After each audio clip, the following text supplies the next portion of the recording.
from a galaxy far, far away. And a bookshelf straight out of the 90s. From Thrawn to Dantooine And everything in between. This is Legends Lookback.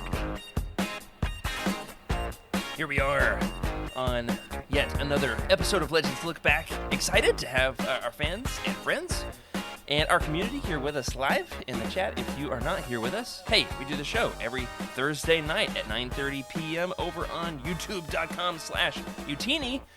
And I've got a really big announcement to make on a personal level here. I'm really excited to show off. We always, like to show off our newest pieces in our collections because we're hoarders. I mean, we're collectors over here at Legends Look Back. But I've got a really special book, not because of the book itself, but because of what it represents to me as a collector. Tonight, I'm joined by the fake Meg and Freddie, and by that I mean they're both out this week, but we've got some other friends here with us, helping keep the show going. So we've got both Cheryl and Jacob. Welcome, guys. How's it going? Hello, good. How are you? Not too bad. Great. I wanted to see if you guys know what this book is. You recognize this? You ever seen it before? No. I know the series. I haven't seen that specific book, though. Yeah, this is Fate of the Jedi Apocalypse. This is the very last title in the Fate of the Jedi series. Published, who is this? 2013, so right at the end, 2012. The paperback was 2013, right at the end of Legends publishing, before the big bomb was dropped in April of 2014. This is in fact one of the very last Legends books to be published in paperback without a Legends banner. This has been the white whale of my collection for years. We're talking since this was first released. Finally found it this past week. And you're going to watch me here live on the show. I take it the fact that neither of you recognize the cover. I'm going to guess neither of you have read it. No. Definitely. Okay, it's fine. Freddie hasn't even read these yet. So, I mean, to get to these chronologically in the world of, if you're trying to read everything in Legends, I mean, it'll take you years to get to this bad boy. You don't have to read chronologically. This is a real masterpiece of a book for the fact that it's over 500 pages long. It is the culmination of a 9-book series that, of course, came after The Legacy of the Force, which was a 9-book series, which came after Fate of the Jedi, or what is it called? New Jedi Order, which is a 19-book series. So in order to get to this, that's a lot of Legends, all right? But you're going to watch me live on the show. I'm going to slot this in to my bookshelves right behind me, and this will be the last Legends paperback that I needed in order to complete my Legends paperback collection. It's a pretty big deal, isn't it? Thank you. I mean, when I put it on the shelf the other day after it arrived, there were no flashy lights or confetti. There was no celebratory music that happened. So we're going to do it again. We're going to have a do-over, and we're going to have the community right here with me. Excited about completing my Legends paperback collection. Now, I will say I still have one, Death Troopers, that I have with the Legends banner that I need to replace with one without the Legends banner. But then besides that, there's 3 to 5, I'm not exactly sure on the number, of Legends paperbacks that were never published without a Legends banner, which is one of those things that keeps me up at night. Do you guys care about that at all? No.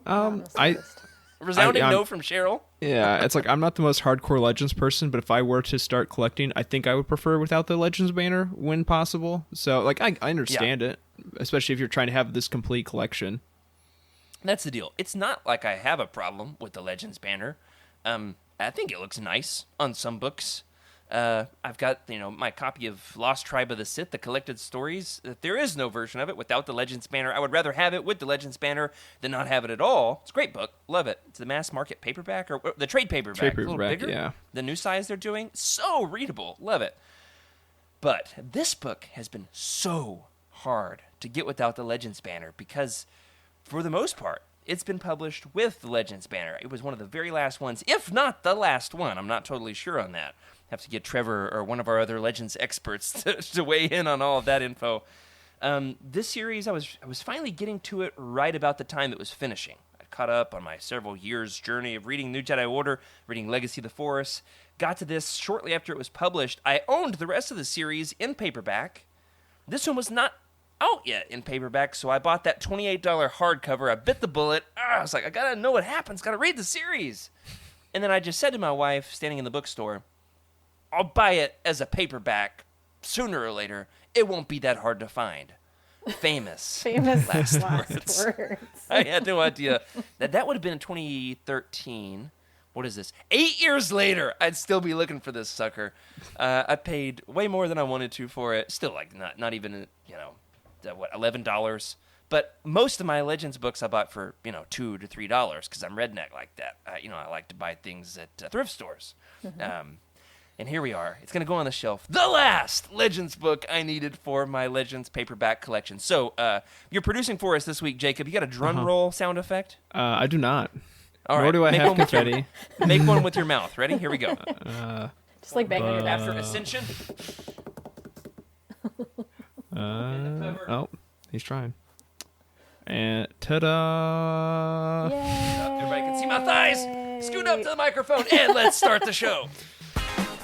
Hello, everybody, and welcome to Legends Look Back. We're proudly... let's try this again. We're proudly a part of the Utini Podcast Network. This is what happens when my other co-hosts don't show up for the show. I say crazy things and words that are not actually the right words. This is a Star Wars books podcast for people whose number one life goal is to get slimed with that neon green slime that they use on Nickelodeon in the 90s and for it to happen on live TV. Ew. But one of those box TVs that you have to turn on with your fingers instead of with a remote, where we talk about all things Legends. We're celebrating our rich EU history as well as diving into lesser-known Star Wars classics. I'm your host, Jared Mays, and today there's no Freddy. There's no Meg, but I'm not here all alone. Thankfully, that would be awkward, wouldn't it? If I was just sitting in here talking about Legends books. That would be like any other night that's not a Thursday night. I just sit in here and rant about Legends books. My wife is like, I don't care. But tonight, I'm not alone. In fact, joining me on this journey is our friend from the Great White North, Cheryl Bell. We didn't scare her off last week. You came back. I did, but I don't want to be slimed. You don't want to be slimed? No. I mean, like, what if you got paid to do it? I have to get paid a lot of money. I would do it for free. I mean, it kind of sounds fun. As long as, like, I had, good access to a shower afterward. What about you, Jacob? What's your opinion on Nickelodeon slime? I feel like it was kind of being phased out by the time I was a kid, and I don't know if, like Cheryl, I'm not sure if any normal adult would want to get slimed, in this day and age. What are you saying, Jacob? Saying not much, insinuating maybe a little bit of something, but yeah, I'll try anything once within reason. Yeah, this conversation came up on a stream that I was watching the other day, and somebody who shares my 90s retro aesthetic, a streamer was talking about how slime's made a comeback, and some people were confirming, like Nickelodeon, they've tried to bring it back. I don't know. I haven't watched it in years. It was in that NFL game. Did you watch that? There's like the Thursday night. No. There's like a Thursday night football game last season where they had a simultaneous broadcast on Nickelodeon to try and draw in young viewers. And they had like videographic like slime cannons that come out of the corners of the pylons and shoot slime in the air during touchdowns. Yeah, I'm gonna Google that for sure. That's awesome. It was a sight to behold. Mitchell Trubisky, famous not great quarterback of the Chicago Bears, got the MVP award. Don't ask me what that stands for. Nickelodeon Valuable Player. I'm not sure. That is a terrible, terrible title. Oh my goodness. But it happened. We got to get in touch with the NFL and get us some of that slime. If Nickelodeon doesn't work out, the NFL will totally donate us their leftover slime. Well, Jacob, this is your first appearance on the show. You've been a regular listener, regular fan, regular friend with us in the chat, and I've got to admit, this is going to be your first among many. I can feel it. Or shall we say, I have foreseen it. How was that in terms of impressions? At least like a 6 out of 10? No, well, I'll give it that. I felt bad that I made you on like 7. super short notice do the Cosmic Force because I was out of town. So when the chance arose to help fill Meg's mighty shoes, I figured I might as well take that and pay you back for it. I've been loving it. I really enjoyed it. It was really fun.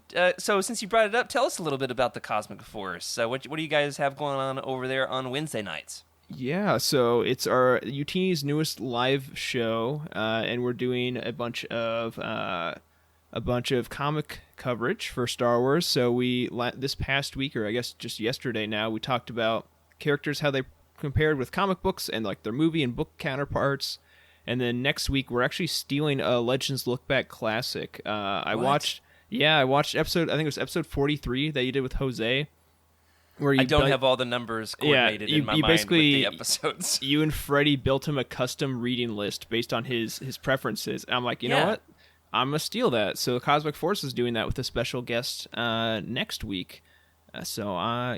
Get excited. Yeah, it was like that was a lot of fun, and got to expose people to some good series, some good books outside of like the Foundational 5 and everything like that. So hopefully that goes well. I hope you're exposing them to Dark Empire, Dark Empire 2, and Empire's End. Those would all be good choices. Well, I made the ground rule that all of our Foundational 5 books are off limits, so we cannot do Dark Empire 1.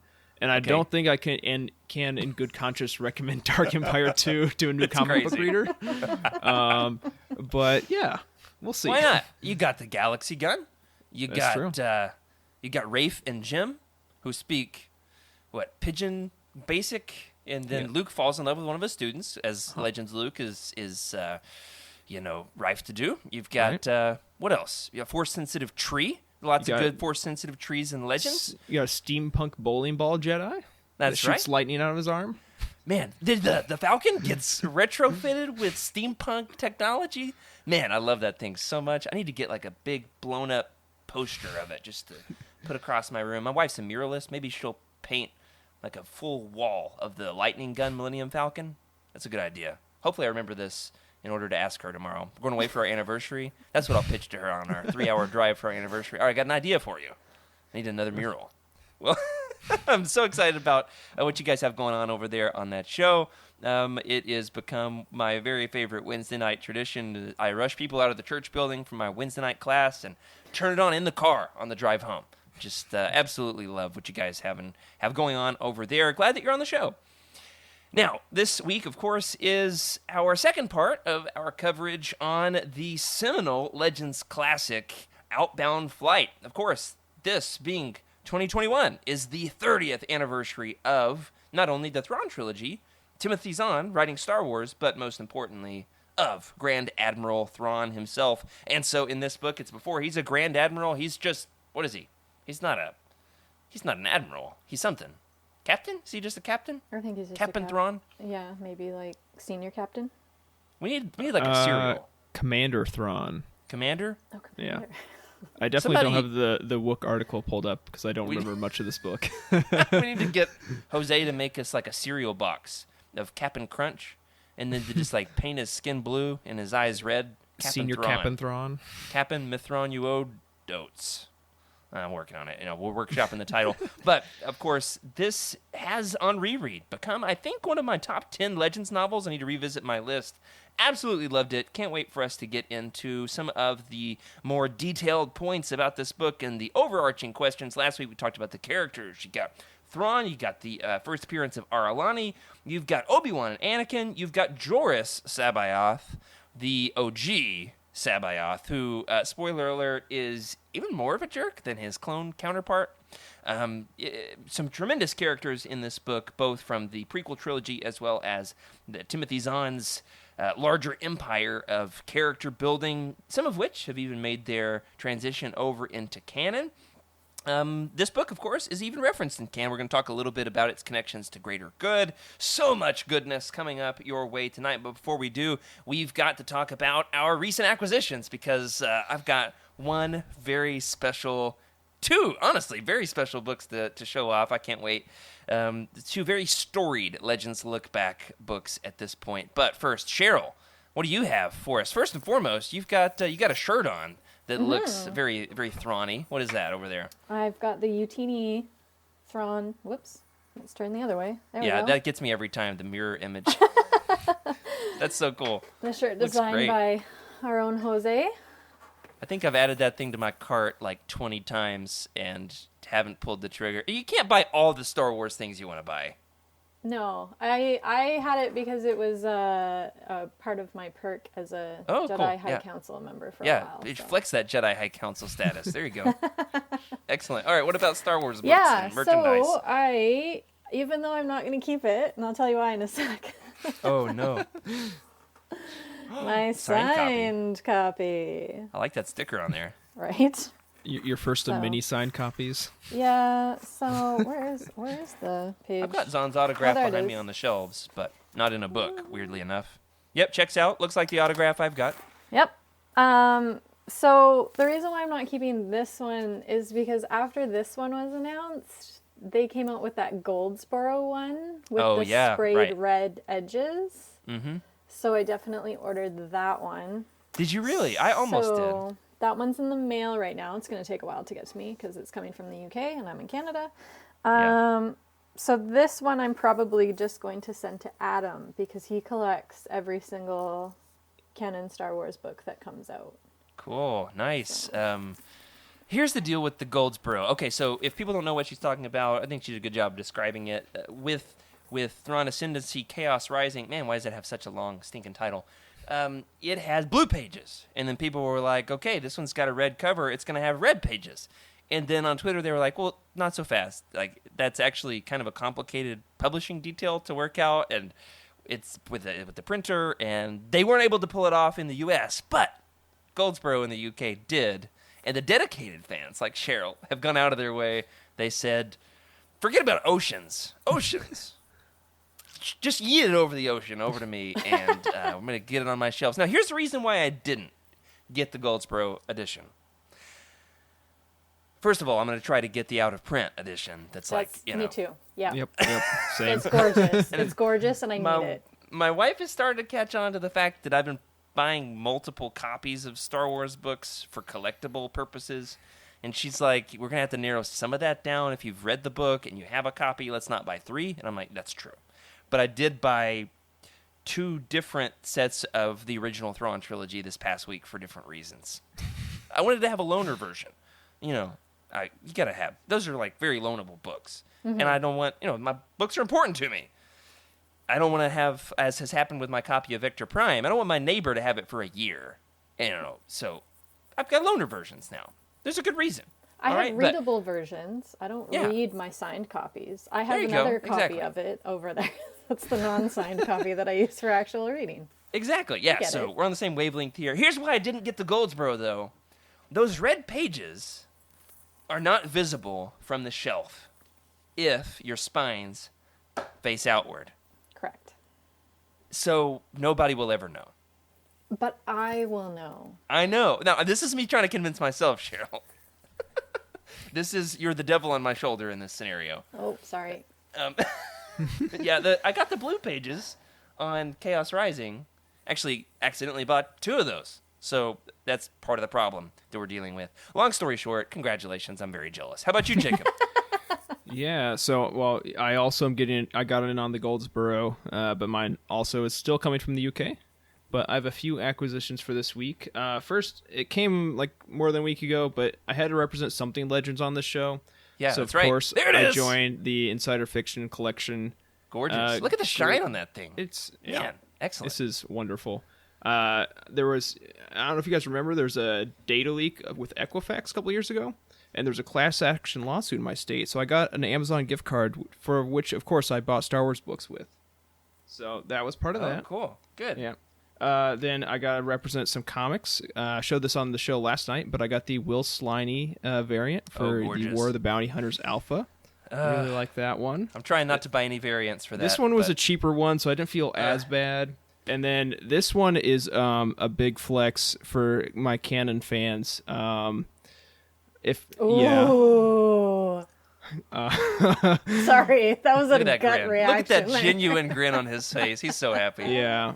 Oh, that back. so The yeah. back of it is gorgeous. Man, look at that. It That's looks excellent. great. Yeah. I didn't think I would pick that up for a while, but I found a decent deal on it, and I just I want to get all the Canon hardcovers eventually, and I just figured if I found a great deal on it, I might as well get that one out of the way. It's like I got that. I have The Last Jedi, so I don't really have Heir to the Jedi and Lords of the Sith and Tarkin are the other hard ones I have left. But Yeah, that is Yeah. cool. My list is similar. I don't have A New Dawn. I do have Heir to the Jedi because it's a very important book Of around course here you at need Legends to, Lookback. yeah. I mean, it's Meg's not here tonight to defend herself, so I'll just say this much. It might be one of her favorite books. I can't remember if it's in the top 5 or top 10. It's on there somewhere. It's notorious because it was supposed to be a part of a Legends trilogy, and then, for better or for worse, depending on your judgment of the book, I won't say here, it ended up on the canon side of things. Barely missed the cutoff there. Now, I've thought about show up the back of that book again for a second here, Jacob. I love the back cover. That is gorgeous. I am contemplating, I'm either going to get the regular Rebel Alliance logo or the Rebels version, that version of the Starbird. the Sabine Starbird one, yeah. I'm either going to get one of the two as a tattoo on my shoulder. And I've been waffling for 2 or 3 years on which version I want. But the Starbird, man, that looks great on that back cover. I'll just get A New Dawn tattooed onto my shoulder. I'll get the front cover on the left The shoulder. book jacket quote. And then whenever I meet John Jackson Miller at a convention or something, I'll just have him sign right in between. John Jackson Miller. Surely he'll do it. Anyway, I've got a couple things to show off. I also finally got my copy of the Star Wars Insider Fiction Collection Volume 1, which we will go ahead and say I was wrong. It does exist. I was skeptical. I was getting nervous with all the delays, but it's here, and I love it. And I'm taking it with me on my road trip tomorrow. And I just want to show off some of the art in here, all right? Look at this glorious, glorious image of Dash Rendar in all of his Legends glory. I mean, have you ever seen a more beautiful piece of art in your entire life? If your answer is yes, you're wrong. You're wrong. It reminds me of like an action hero from like a Arnold Schwarzenegger Yeah. action flick. Well, but what's fun is he's in on the joke. He's in on the joke. I just read Shadow Games, I think is the name of the book. It was one of the last Legends books. It's a Dash Rendar prequel to Shadows of the Empire. It's just a fun, goofy adventure. And he and Han have like these verbal sparring matches all through the book about how he's a wannabe Han Solo. And like he's in on the joke. It's part of his character's lore. It's so breaking the fourth wall. But does he yell, "Get to the chopper"? I'll have to read it with that accent. I'll reread the book. That's excellent. Cheryl, you could do the audiobook. I don't think I've ever heard a Canadian do such a good Arnold Schwarzenegger I'm a in my huge life. Arnie fan, but I can just quote Predator quotes. That's it. That's so great. Oh my goodness. We'll do a crossover event one of these days. Star Wars and Predator podcast. That'll be excellent. All right, I've got one more thing to show off, and that is I got yet another copy of Heart of the Jedi, the Legends book that never existed but now does, and notoriously was the number 3 bestseller on Amazon's sci-fi adventures list one day of the week last week. Not for the whole week. It was just on Wednesday, and had actually been outselling, at least on that particular day, Greater Good, which is insane. It since has been removed from Amazon, as I predicted last week. There was a Death Star coming up on the horizon. Which Death Star? I'd like to think the third one from the Jedi Academy trilogy. That's the one that blew up Heart of the Jedi. It's no longer on Amazon. Have you guys seen the prices for this That's on what eBay? that was going to be my next question. I was like, now how much did you I think I spend saw on that over one? $200 was one of the ones I saw. Yeah, let me just go ahead and say here, if you got a copy in order to try to sell it on the aftermarket, take it down, all right? And spend some money toward a charity, all right? That's just an egregious way to treat this book. If you're buying it for collectible purposes, I get it. That's why I got it. But I bought the non-profit version. No profit went to the person who just posted the manuscript on Amazon for this to just be collectible for Legends fans. Kenneth C. Flint isn't seeing any of the money on those eBay resellings. It's undercutting an author whose career was ruined, first and foremost, by this book. It's also, it's undercutting the publisher, who's not getting any money on this either. And that's a whole debatable thing. It's not just unethical, I think, to go and resell these for $200-$300. I would say borderline illegal. Jacob, you're a law guy. No, hold on now. I will be a law guy, hopefully, knock on wood, in 3 years. So Law guy, call, as call in me like then. law guy, as in like you know more laws than me. I don't know about that. That's actually... We'll see. Okay. Well, you've heard my sermon. If you get a copy of this, put it on your bookshelf, loan it to a friend, read it, for crying out loud. Read it. Luke jousts with a Tusken Raider on the back of a bantha. It's amazing. But I went ahead. I already had a copy, but I got this one just for the spine. Look how well formatted that spine is, and that's going to go great on my Legends paperback shelves. It fits in so nicely right over here. All right, I'm not going to do it right here on the show because I want to get it just right. I don't want to bend the cover because these things have become collectible at this point. But what some great acquisitions we've got here. Do you guys over in the chat have any that you want to tell us about? We'd love to hear what your most recent Star Wars books are that you have picked up. But without further ado, we are going to talk about Outbound Flight. We're not going to go into as much detail on the backstory of this book. Of course, it was first slated for release in 2005, was delayed until 2006. Of course, being Timothy Zahn's first foray into the prequel era, which was paved, the way for which was paved by his writing of Survivor's Quest, which is in that the post-Return of the Jedi era in Legends. Of course, Cheryl got the tip from our buddies Mike and Skooma Joe. You might want to read Outbound Flight after you have read Survivor's Quest. We'll talk about that relationship a little bit tonight. That's in 22 ABY. This is in 27 BBY. If you don't know what I'm talking about, it doesn't matter. They're 50 years apart or something like that. This, of course, is prequel era, 5 years after the Battle of Naboo. And we, of course, last week talked about the plot. If you want a full summary of that, go back and listen to last week's episode. But for tonight, we're going to talk about the overarching questions. First and foremost, one of the more difficult points to comprehend, I in fact had to ask Cheryl ahead of time before we went live with this episode. Hey, help me out here. How exactly did Thrawn defeat the Vagari? Because, all right, I'm going to show my redneck brain here for a second. I get a little confused with Timothy Zahn's plots. Especially some of the space battles. If I'm listening to an audiobook in particular, I'm absolutely hopeless. This one mostly makes sense to me, but I want Cheryl to help us figure it out. How exactly, in your opinion, does Thrawn defeat the Vagari, Cheryl? Yeah, this one had a lot of moving parts. I kind of like to picture it like how a chess player has to adjust his strategy after every move his opponent makes. And Are you saying chiss or chess? Chess. I'm kidding. Player. Sorry. I get it. And how he has to like utilize every piece on the board in order to win. Yeah. Sort of. The ending of this definitely feels like there's a lot of moving chess pieces on the board. So help us remember who all are the moving chess pieces. You got Droidicas.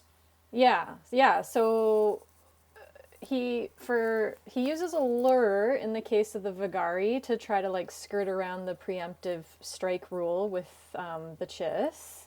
Sure. He utilizes Cardass in understanding his convictions, knowing like kind of like what actions he would take, and to your point, he uses the resources of Doriana and the Separatist droid army after he defeats them. And he incapacitates Outbound Flight as a threat, though I would say that the ultimate fate of Outbound Flight was probably not what he fully envisioned. Yeah, right. Yeah, and I think the only player that Thrawn underestimated in this case was the Jedi. Because even though it was like he pre-programmed the Separatist ships and droidicas, and that brought his ultimate victory, Doriana had to hit the execute button at the end because Thrawn was being choked by Sabayoth. Yeah, So- he didn't anticipate that the Jedi would be cruel.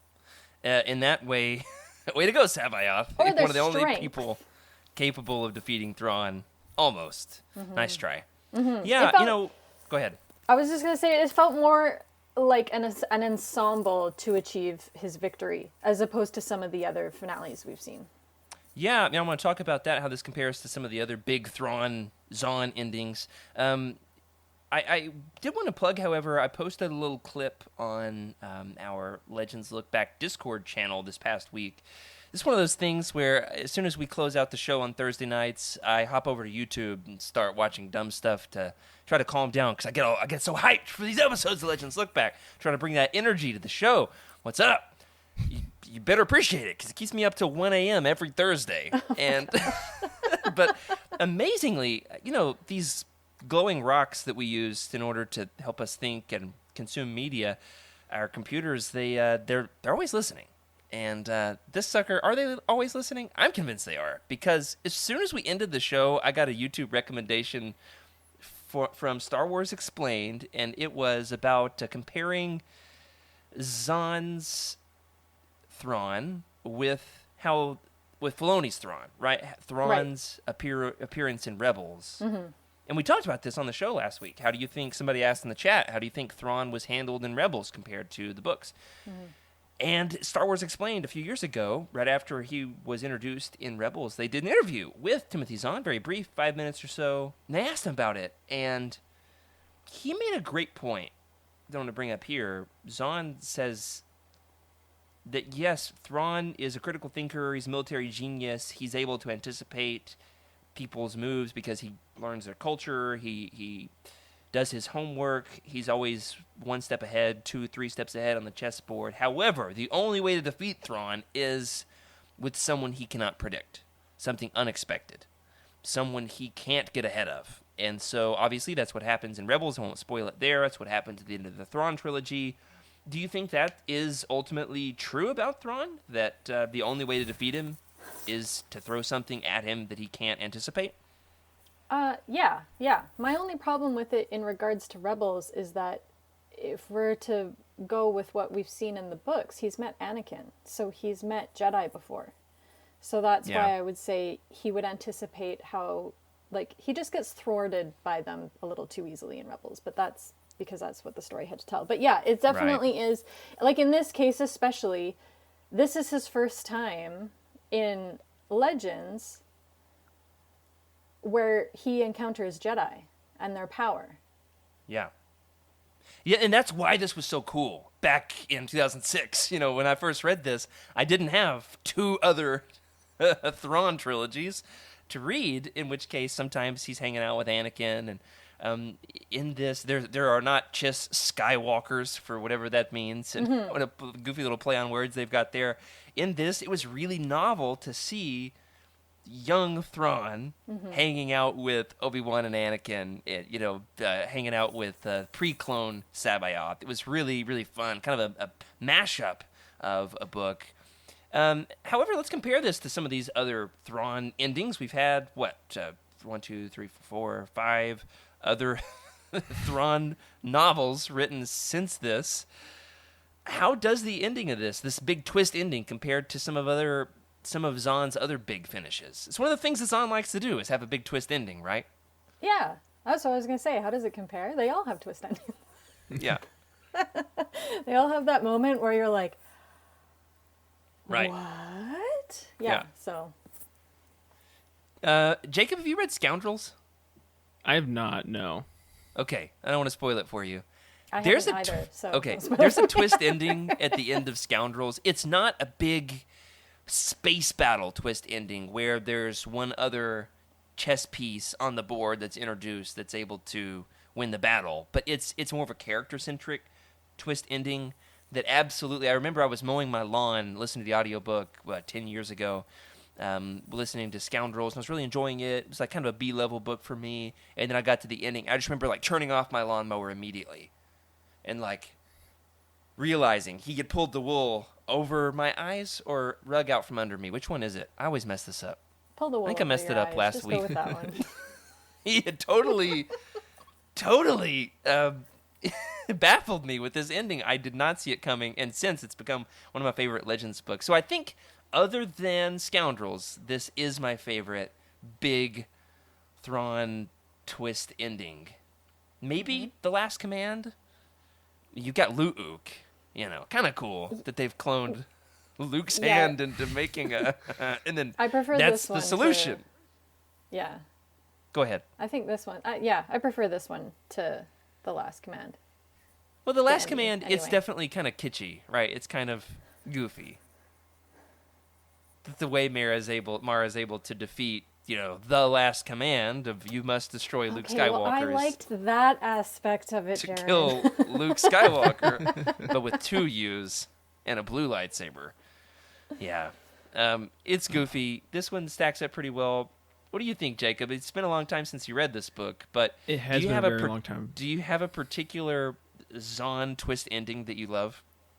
I don't know if I have one in particular that I love the most. I think, like how you're saying with like his big twist endings, especially with his space battles, as of recently, especially with Greater Good, I've learned to just accept that I'm along for the ride and I'm not gonna be able to anticipate what that twist is. Like, I'm usually someone with like the plots of books or movies that tries to think ahead and figure out where this is going, but it's like, all right, well, I know he's gonna do something crazy at the end, and I'm not gonna expect it, so I might as well just enjoy the moment while I'm in it. So yeah, Look at you. Yeah, I think so optimistic. I think of the Thrawn books I can remember, I think maybe Chaos Rising has my favorite ending, but I don't know. I like after finishing Greater Good recently, I feel the need to go back and reread a ton of them. With what time, I don't know, but eventually I'll get there. Yeah. Hey, I'll say this much. I won't spoil Greater Good's ending, but I will say it's got a twist ending, and I liked it. So there's that. Have you finished it, Cheryl? You're nodding I finally enthusiastically. finished it. Yeah, It has I a can couple see you're twists, containing yourself. And I was like, yeah. Oh man, is there a twist? If you know the twist, don't put it in the chat.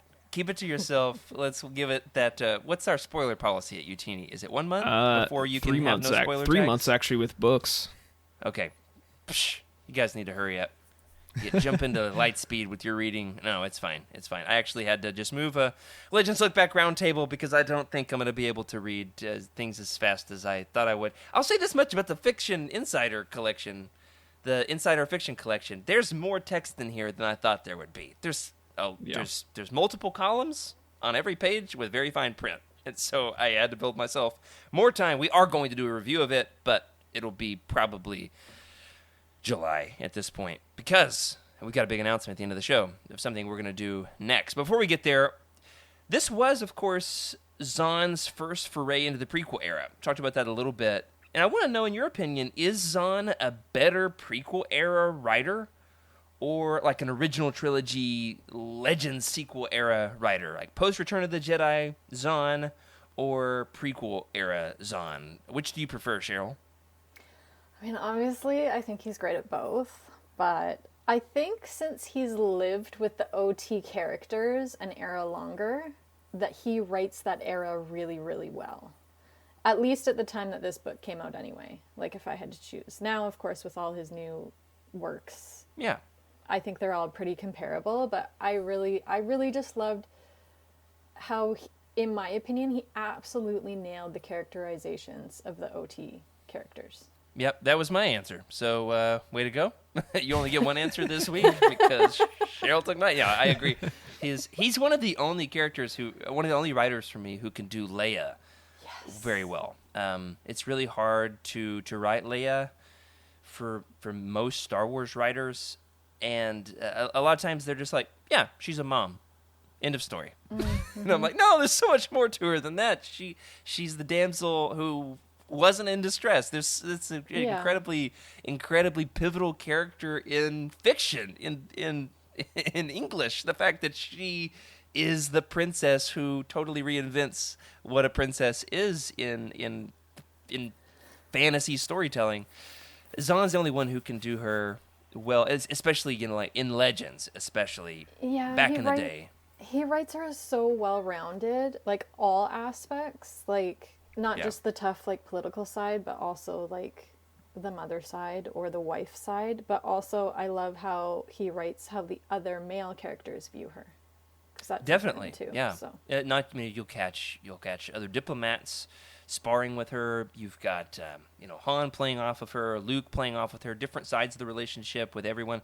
But I will say, with this book in particular, I loved him writing Anakin and Obi-Wan. This was a particular joy for me. I could not believe when I reread how much I enjoyed just hanging out with Zahn's Obi-Wan and Anakin. Clearly he enjoyed it. I think he had a lot of fun getting to write Obi-Wan and Anakin, don't you? Mm-hmm. All the stuff with them is just delightful. Because, in my opinion, now this is my hot take on Thrawn. Meg and Freddie aren't here to keep me in line, so going off script a little bit here. All right. Now, I'm going to be positive. I like the canon Thrawn books. But I love Legends Thrawn books. Okay, there's a difference. And here's the reason why. I think Thrawn is most interesting not because of him. He's a little bit too much like space Sherlock Holmes for me. I think he's most interesting because of the characters that surround him. I think his stories are most interesting depending on who you put him in conversation with and in conflict with. You agree, Jacob?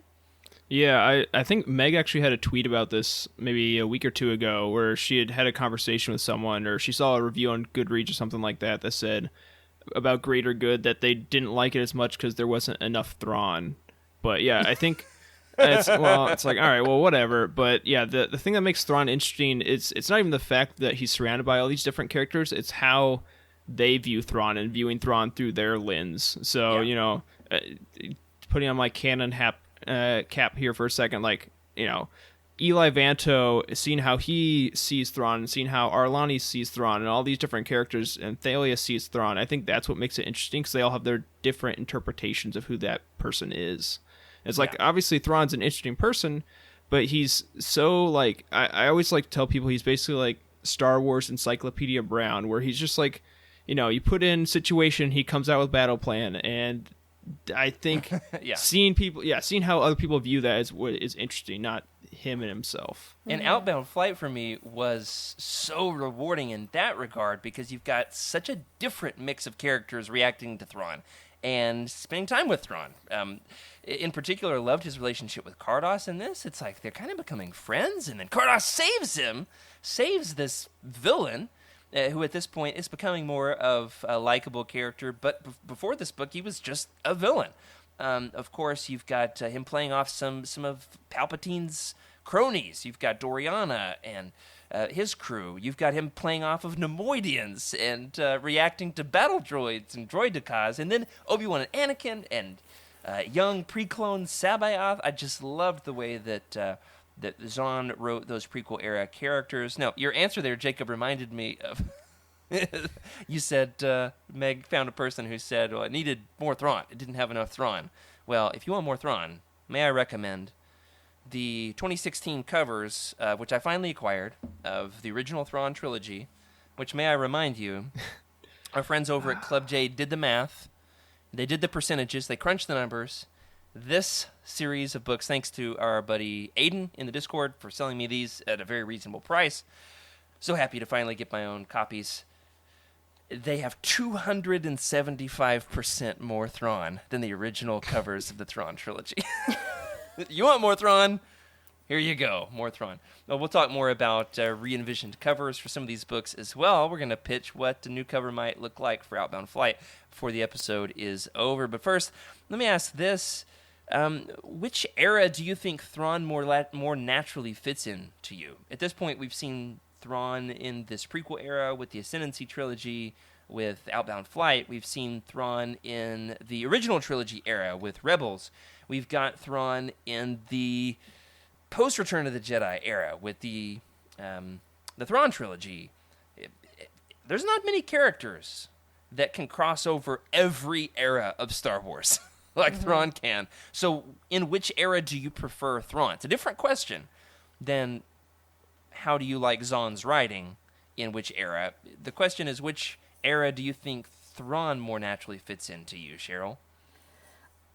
Well, I personally prefer him in the pre-Empire era, if anything, because I always love the story of him learning, and I also like it when he isn't aligned with the fascists. Like, I can more fully root for him and not feel like I shouldn't, Yeah, wow, that's a crazy thing to say. You heard it here first, folks. She likes it when he aligns with the fascists. No, I said... That's not what I said, Jared. What'd you say?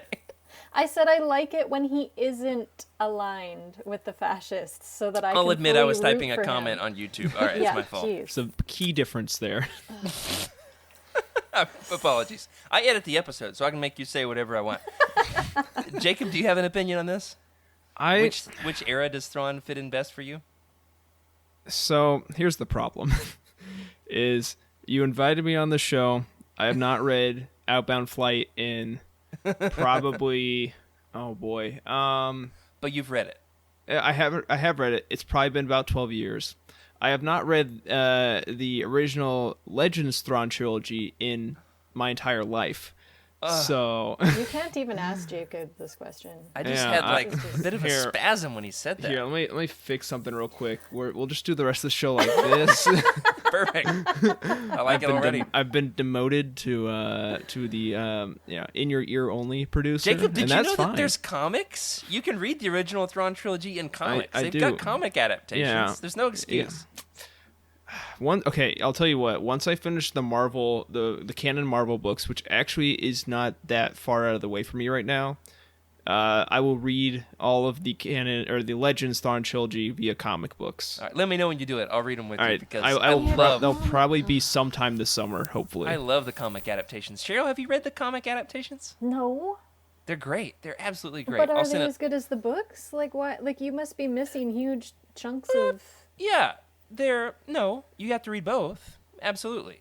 And then you need to collect them in all the different covers available, the hardcovers, and all three versions of the paperbacks. And you need to listen to the audiobook, which is also great with Mark Thompson. You need to get the Heir to the Empire annotated edition, which is available both as an audiobook and a hardcover. I'd recommend doing both. I mean, I really love them, in case you can't tell. But Cheryl, I'll send them to you if you don't have them yet. I've got them on Comixology. They're great. I love. What's better than reading about Nogri? Looking at Nogri. Look at their teeth and their. Oh man, it's great. It's excellent. My favorite comic panel is like with the canon Thrawn, where it's like feral Thrawn with like his long like hair. Oh, the long Oh hair. yeah, totally. That one's like my favorite in the comic books. I'm like, yeah. Tell us what you really think, Cheryl. I actually am trying to acquire all the different variant covers for the Thrawn miniseries. So if anybody out there has got some, hey, what's up? I got dollars. So they're digital dollars, but I think they still work. I don't know. It's all confusing. Economics and what's Bitcoin? Dogecoin? You guys understand that? Oh no! Don't get Okay. that. No. Well, It's- let me ask you an equally confusing question. There's a point in this story where you start to realize that Zahn is trying to incorporate this with the bigger picture of Star Wars publishing at the time, which in 2006, there's a big series being published called The New Jedi Order. Ever heard of it? Now, Cheryl and I had a bit of a debate behind the scenes concerning who exactly is Thrawn trying to ward off.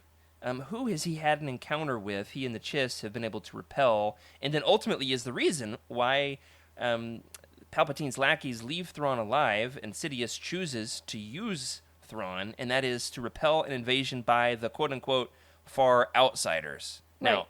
I think that's the Yuuzhan Vong. Cheryl, do you agree? Do you disagree? I just said, you were like, oh, because he says the Yuuzhan Vong. I'm like, no, he doesn't. He says far outsiders. That could be anyone. So theoretically, it could be anyone. Who else could Yeah. it be? Yeah, it's just like in Chaos Chaos Storm. Rising, Thrawn Ascendancy, Chaos Rising. They talk about like the great threat out there, right? And so it's kind of the same idea, I think. So I don't think it's any. He definitely could have been alluding to that. I would say you are safe in that assumption. I think I came up with that assumption somewhere. I'm going to blame Timothy Zahn. I think in an interview that I've heard on a podcast, like a random audience question from DragonCon 2009 or something that I listened to, over 10 years ago. I think it was probably in one of those where he's like, it was definitely the Yuuzhan Vong. I just wanted to keep it more mysterious than that. Mm-hmm. Now, I apologize, Mr. Zahn. That was not a great impression. The honorable, the venerable Mr. Zahn, who I just absolutely did a terrible impression of. I'm so sorry. But we love your book. We're going to keep talking about it. I do wonder, though, what if Thrawn hadn't gotten mixed up in Outbound Flight? What if he hadn't had this confrontation with Sabayoth, hadn't had the run-in with the Nemoidians, and then, of course, is leveraged against Outbound Flight? What if Sabayoth's mission was successful? They go out, they start a new Jedi colony, he's the emperor of his new little unit that he's trying to develop. What if then Sabayoth is the one that has a run-in with the Vong? What do you think happens there, Cheryl? So what series is it? New Jedi Order, yeah. I think I maybe read the one with the moon thing. Yeah. And I was so pissed Vector off Prime. that I didn't read any of the other ones. Written by Leominster native, Bobby Salvatore. He lives in the town where I live. Trying to find Right. him, Mr. Salvatore, if you're listening. Hey, I'd like to talk to you. So I don't remember enough about them to even come No, up it's with fine. anything. Yeah, I don't know. they have no Defer- noses. Ask Jacob. I don't know. They don't like organic they only use organic technology. They don't like droids. They don't like mechanical technology. right. They want to take over the galaxy. They've got a big chip on their shoulders. They have staffs Don't they, like like, in the Bible infect that can turn into people? snakes. Yeah, they do. They give people diseases, Right. which really hasn't aged well in 2021. How do you think Sabayoth would deal with a massive army of invading aliens? I don't know. I'd like to think Sabayoth is the only egocentric Jedi who's powerful enough to scare the Yuuzhan Vong back into the unknown regions. That's my opinion. What do you think, Jacob? Have you read the New Jedi Order? So okay, short answer, no. I know enough about the Vong, I think, to give a somewhat educated opinion. Fun fact, I also read all of Legacy of the Force without having read anything else post Return of the Jedi, so that was a very confusing book series Just for like me. Corey. That's amazing. Oh wow. Yeah. It was like, who is this? What is Centerpoint Station? I'm so... Anyways. If you want more on that, we can... It's like the meme of the guy walking into the room on fire with the pizza. Yeah, You're like, that I was don't know me. what's happening. Except for in this, Jacob's in a room on fire with Star Wars books. Yeah. And every time a page catches fire, he blows it out. Yeah, but go I ahead. think... I don't know if... I mean, from what I could remember, aren't the Vong, like, just very good against fighting against Jedi? So I Yeah, don't- because the Jedi can't detect them in the Force. Right, so they're I don't invisible think in the Force. Sabayoth Yeah. by himself with a small colony of children would be able to do that much against them. Yeah, you're right. Actually, So in if hindsight. they get sent back to sent back to the core, I don't know if the current military might of the galaxy. I don't, obviously there's a Jedi army at that point, which again not as effective. But I don't know if the clone army compares to the giant military industrial complex that was the Empire. Right, So yeah. I don't think that. I think it would be pretty bad times for. I mean, even in New Jedi Order is a very bad time for the galaxy. I think Clone Wars era galaxy would be in a much worse situation. You're definitely right. My point is less that it has to do with the Force and more that Sabayoth is such a jerk that they would get true. they would get so annoyed with him that they would go back into the unknown regions. Well, you know what series Sabayoth is not in? The sequel/prequel to this, with what our buddy Andrew Bell calls Star Wars' backwards storytelling magic, and that is Survivor's Quest. Now, Cheryl, you got a heads up tip to read Survivor's Quest first, which I didn't bother to tell you because I don't actually think it matters for this book. It matters for Survivor's Quest. I don't think it matters for Outbound Flight. Now, which one, after having read both, would you recommend people read first? Yeah, and the reason why Mike and Joey were like, read Survivor's Quest first is because they knew that I had it, Okay. and that I hadn't read it yet. So they were like, well, read Survivor's Quest first. Like, trust us. Like, just, I know you gotta get to Outbound Flight and reread that, but just, if you can bang out Survivor's Quest first, do that, because it'll be much more enjoyable. And it was, because it's kind of like a whodunit and a mystery that, like, Luke and Mara are solving. And if you read Outbound Flight first, and, like, all of that is gone. Like, Right. Yep. That's the one thing I remember is if you read Outbound Flight first, it spoils the ending of Survivor's Quest. However, reading almost- Survivor's yeah. Quest doesn't contribute very much to your understanding of Outbound Flight. Is that true? I mean, no, you don't have to, but I liked seeing the different, like, how they played off. I was like, Sure. you know? Yeah. Sorry, I'm not being great with I haven't words, read I'm it just in 10 making years, so I noises. don't really know. So I had to go back to it. I do want to ask this, though. Which one do you like better? I think I prefer Outbound Flight. Me too. Survivor's Quest is in my opinion, one of Zahn's weaker books. But If you really like Luke and Mara and them working together, you'll really enjoy Survivor's Quest. Yeah, that's If you true. really, really want a lot of Thrawn, read Outbound Flight because Yeah. he's not in Survivor's Quest. that's like saying this is one of the worst chocolate ice creams, as if there could be such a thing, right? Yeah. I think it's still- Survivor's Quest was also our first bigger glimpse into Chiss society and family structure than any of the other Legends books that we had at that point. Yeah, definitely. I'm actually writing a collection, a piece for Utini about all the Star Wars books you should read if you want that nitty-gritty Chiss stuff. And so they got to make sure I get Outbound Flight in there. Might have to reread it just so I can write an even better piece for the site. Coming your way this summer sometime. I don't know when. Meg's on vacation and she does the editing and scheduling for me. So we'll figure it out. Right now I'm writing a Bad Batch piece that's very, very close to being finished. I've been watching a lot of Clone Wars this week. My wife's like, "Why are you watching Clone Wars?" I'm like, "It's research. All right, this is for the site. It's not just to blow off, to waste time." But another good way to waste time, however, that connects to Clone Wars is the way that Obi-Wan and Anakin are portrayed in this book, how they tie in. Just absolutely love having them in the book. I wonder, though, how essential are Obi-Wan and Anakin for this story, in your opinion?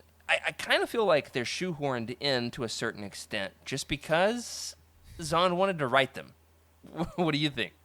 I think they were used to give us a gauge of sorts. Like, Obi-Wan is known for his conflict negotiation and being a good mediator and advisor. So I kind of see Obi-Wan used as a parallel to Sabayoth's methods and ideology, especially in the beginning story of this book. I think Obi-Wan is also used as the lens through which to view Sabayoth in, like, the Jedi perspective. Yeah, that was the one thing I was really thinking of, too. You really get a good foil for Sabayoth with Obi-Wan's goodness. Yeah. He's a good guy at heart. He makes some mistakes along the way. He's a pathological liar, but he is, however, a good Jedi at heart. In contrast with Sabayoth, who Is he's throwing arrogant goodness and out the window. He's like, I don't care about goodness. I care He's about like, I want to rule people. Yeah. power. Yeah. And then with Anakin, I think it was just like we see him idolizing the wrong traits in Sabayoth, and that kind of like further enriches the story of those seeds sown in Anakin's fall, particularly with his impatience and his tendency to want, like, forced order to obtain quick desired results. Oh. And Yeah, you're right. And since we know Anakin eventually falls, then again there's that parallel because we see Sabayoth fall to the dark from those same temptations of control. You're doing that thing, Cheryl, where you blow my mind. I didn't see it coming. Yeah, this always happens, whether you're on our show or you're on Conjure Book Club or something. You say one thing, and I'm like, do we read the same book? No, you're right. I didn't see that. Anakin does have that parallel to Sabayoth. Yeah. Anakin murders the younglings. Sabayoth kidnaps the younglings. I mean, Yeah. But F's it's in the chat about for the control, younglings. right? Yeah, definitely. Yeah. I mean, so you got the line in Attack of the Clones. He was like, someone should make everyone follow the rules, Yes. basically. So a little extension of that. Yeah, I feel like a lot of the authors in the prequel era you have everyone likes to try and plant the seeds for Anakin. I feel like that's almost a guarantee for any prequel era novel. And then if the Emperor's involved or the Chancellor's involved too, you also have to have a few lines of him being like, "Ooh, I am very interested in having this man as my apprentice in like 10 years." Like, I think that's more or less a given. And that's one of the really fun details in this book is there's a point where Palpatine gets really freaked out that Obi-Wan and Anakin are going on this mission because they're not supposed to be. And Palpatine's got a big plan to scuttle the mission and blow them up out in space. And so then he finds out, Obi-Wan and Anakin are involved, and he's like, I've got plans for them, messing everything up. And it's excellent that Palpatine wants to destroy Outbound Flight, but he wants to save Anakin. Anakin and Obi-Wan want to see Outbound Flight succeed, but they don't want Sabayoth to succeed. Then Thrawn doesn't want Outbound Flight to succeed, but he also doesn't really care about the Nemoidians. It's all these pieces of people kind of like passive-aggressively hating each other. It's excellent. It's really well done. He does great with those political relationships, doesn't he? Yeah, it's like the Chancellor's playing chess, and someone just walks up to his board and takes a piece and then just hucks it into the next galaxy, and then he has to go run and chase and go find it. Yeah, definitely. Like, wait, no, I'm not done. I need that. I just totally picture Palpatine like picking up his robe and like running. Yeah, you know he keeps replacement chess pieces and all those little statues where he keeps his lightsabers. Mm. He also, of course, is ultimately going to use Thrawn in his empire, which is interesting that eventually we get there in the canon Thrawn trilogy. Mm-hmm. We're, of course, right in the middle of the Thrawn Ascendancy trilogy, which is even prior to that, leading up to him joining the Empire. I'm still interested in how that's going to connect to the Empire, how Thrawn ends up deciding he needs to join. That's going to happen, of course, in the third book, which is called something. Lesser Evil. Lesser Evil. Look at you guys. Great. However, we just had Greater Good. I've read it. Cheryl's read it. You've read it, Jacob? Yes. All right. Here we go. So one of the fun things that, of course, we celebrated the fact you guys talked about this in Conja Book Club. Cheryl messaged me as she realized on page 13 that this book connects to Greater Good, that we get some references to the Vigari. How does this connect to Greater Good? Yeah, I think this book, like Outbound Flight was our first bigger glimpse into the Chiss ascendancy and their political structure and culture a bit, so it kind of like parallels that way. Yeah. Certainly the new ones are more fleshed out Chiss characters, like way more than this one is. But Outbound Flight was our first time seeing Thrawn among his own people. Oh, that's a and good having point. those origin stories and seeing what is leading up to his time coming to the Empire's service. But yeah, I think that's the biggest parallel, is it's the first time that we see Thrawn with other Chiss. Yeah. Yeah, I hadn't thought about that. I would want to ask two different questions that are connected here. If you enjoyed Chaos Rising and Greater Good, would you recommend Outbound Flight? Definitely. Yes, on that. Then the flip side is, if you enjoyed Outbound Flight, would you recommend the Ascendancy books? My first one would be to suggest Thrawn. The book that's just called Thrawn. The 2017 Thrawn? Yeah. You have to do so much disambiguation with Thrawn. Like we mentioned it last week, but that little story at the end of Outbound Flight called Missed Encounter is like basically verbatim like the beginning of the Thrawn. Yeah, I actually want to go back and reread both the beginning of Thrawn and Missed Encounter. Maybe I'll do that on my road trip this weekend. That'd be fun to connect here. It's the paperback is the short story is in the paperback of Outbound Flight, right?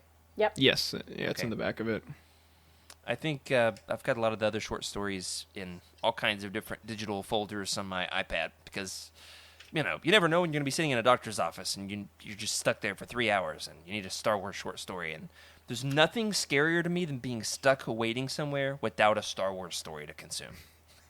However, one other question before we round out the show tonight, and that is, with all my hopes and dreams of different editions for Outbound Flight, of course, if you have the paperback, it's got the short story of Missed Encounter.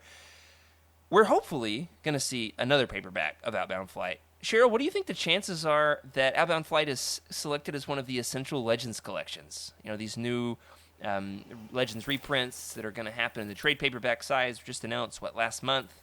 Have they said how many there are going to be? No, it's an indefinite number.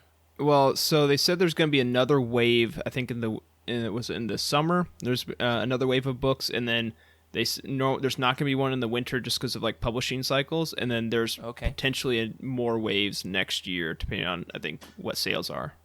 Yeah. So in my mind, anything that could be counted as an essential Legends book could theoretically end up in a reprint. Is this an essential Legends book for you? For me personally, obviously.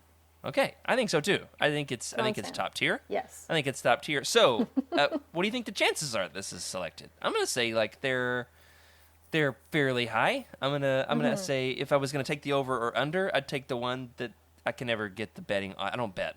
I'm not a gambler. I'd like to think that this will happen. What do you think? I hope so. I definitely hope so. I can't see why not. Yeah, I think it just depends on how many of these books we get. So I definitely don't think it's in the next wave. I think there are too many other important books that are going to come first. It's how many waves are we going to get before, is interest going to run out before they hit Outbound Flight? Hopefully no. Like I hope they get to it, but yeah, we'll just have to wait and see. Heir to the Empire, right? Heir to the Empire. But they didn't that do whole the trilogy, other two yet. The whole trilogy is slated to come out this year. So they Okay, didn't so make a that'll big be in the formal first. announcement, but there has, however, been leaks through publishing catalogs that they are slated for later this fall. Yeah, so I would think that one's obviously in the first round. I don't think Outbound... If they are going to do Outbound Flight, I don't think it's going to be in the first round. But I hope that it is in subsequent. So I'll make the prediction, this time next year, we're going to have us another copy of Outbound Flight. And here's why. These tie in so well to all the Thrawn fervor that's happening right now. Mm-hmm. You think Del Rey's not going to stick Thrawn on another cover of a book? Really? I mean, I keep buying their, what was that one? What is it called? Out of print ones. So. That's right. Yeah. Give me a leather-bound Outbound Flight, please. I'll pay $150 for it. Yeah, it's like what? So like, Don't tell Lesser my Evil wife. comes out in the fall of this year, so people are gonna be needing their Thrawn fix next spring. So that's right. Maybe. Hey, here we go. All right, we've foreseen it. It's happening.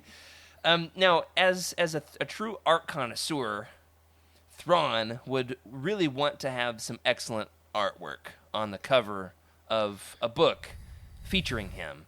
So, what do you think a re-envisioned cover for Outbound Flight would look like? In case you don't have it here, Jacob, you might have it pulled up.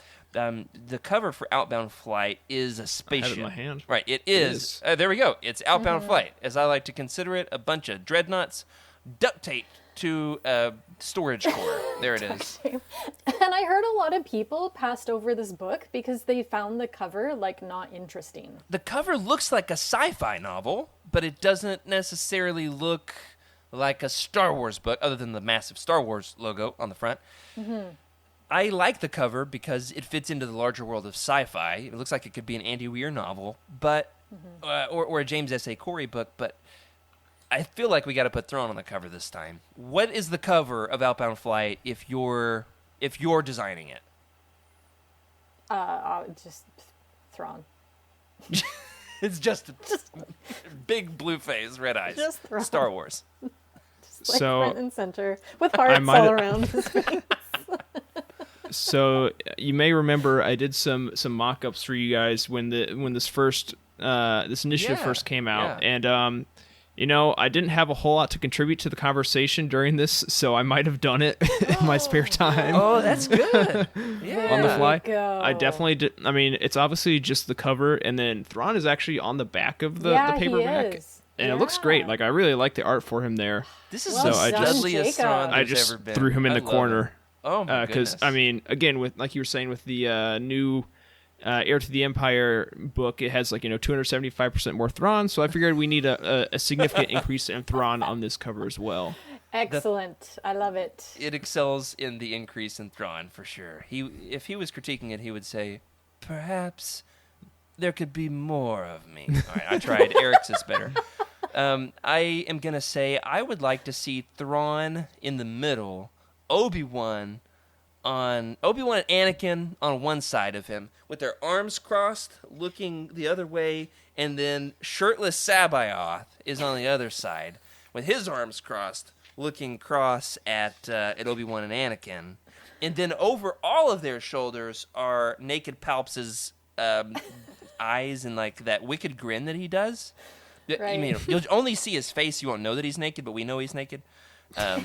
That's my pitch. So there's no spaceship. There's just a lot of characters. Way too many characters. Like the Force Awakens poster. That's kind of how I'm picturing it.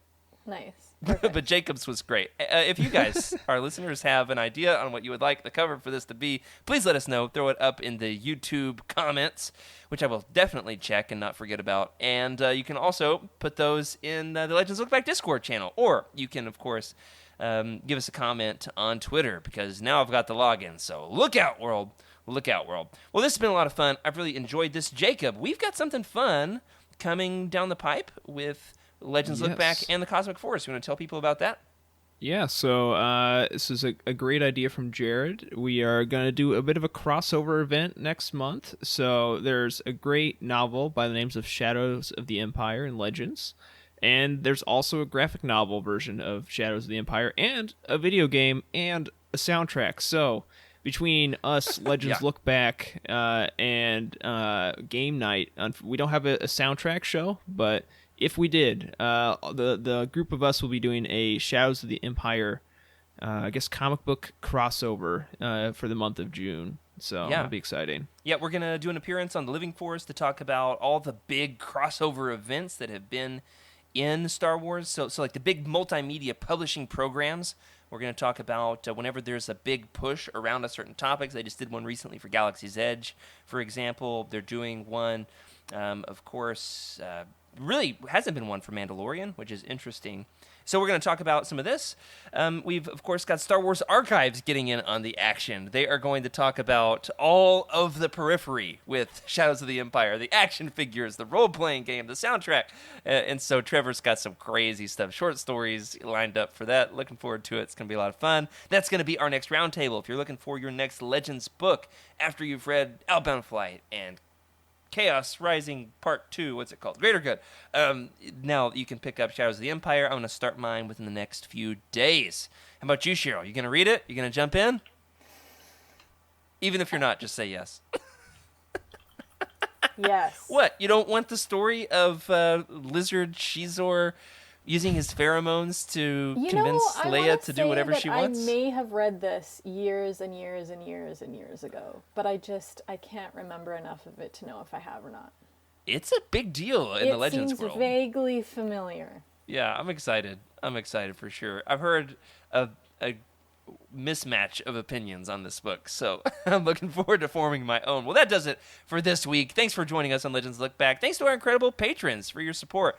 We love making the show, and we are glad you are here along for the ride. Special thank you to the one and only Cheryl Bell, to Patrick Ortiz and Carl Sander on our Jedi High Council, to Elizabeth Cloutier, Jason Mitchell, Sally and Chris Eilerson, and, of course, Freddie C. as well on our Alliance High Command for their amazing support. Send our buddy Freddie some good vibes, who's got some family emergency on his hand tonight and can't make it. So thoughts and prayers with our buddy Freddie. Looking forward to having him back next week. However, guys, I've loved having you here for the show. This has been a lot of fun. Really enjoyed our time together. If you, of course, want your thoughts right on the show, you can email us at legendslookback@utini.com. Send us a message in the Legends Lookback Discord channel. Leave a comment on this episode on YouTube. You can find us on Twitter at Legends Lookback. I'm at Jared Q. Mays.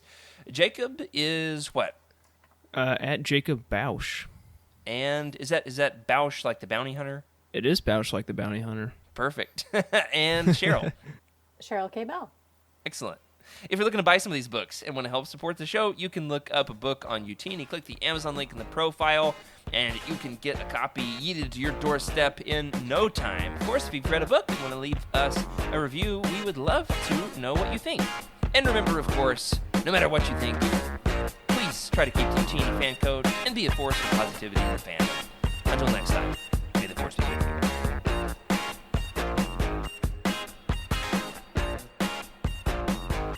This is a Utini broadcast.